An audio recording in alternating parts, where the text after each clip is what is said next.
evening, everyone. My name is Diane, and Phil and I live here. We want to welcome everyone to the Labor Day concert on the Lyman Block Party. I want to say a few words about Labor Day because most of us do not know our history, and most of us labor all our lives. So the first Labor Day was around the end of the 1800s, and it came out of a struggle for the 8-hour day. At that time, people were working 12 hours a day or more, and children as young as 5 years old were working.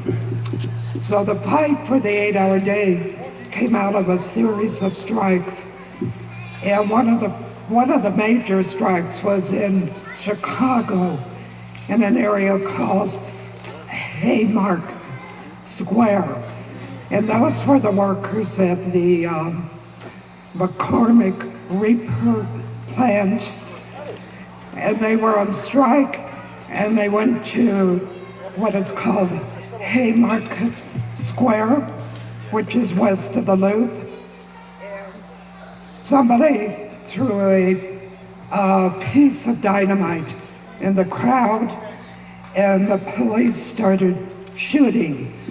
So the leaders of the strike were put in jail and basically railroaded, and several of them were hung. Later, Governor Oakfield of Illinois pardoned them, and as a result, he was never reelected. But the main Labor Day is from a struggle in Chicago, but the U.S. and Canada are the only two countries that celebrate Labor Day on the first Monday of September. The rest of the world, 80 other countries, celebrate Labor Day on May Day, which was where the Haymarket martyrs led a strike and were martyred. So that's basically the background on Labor Day. So today we are still struggling for union representation. And in the movement of Black Lives Matters, the issue of police unions has been subject to a lot of debate because the police are able to organize in public sector unions. That is unions where government-based unions like state, county, municipal workers, and federal workers. However, immigrant workers are not able to organize, except with the exception of the farm workers union, which came out of a struggle in the Southwest led by Cesar Chavez.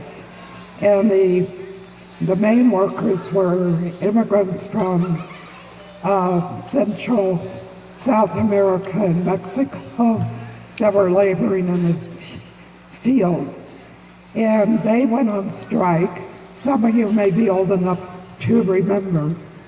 I remember boycotting grocery stores that sold products that were picked by the field workers. But those workers were divided by another group of immigrants.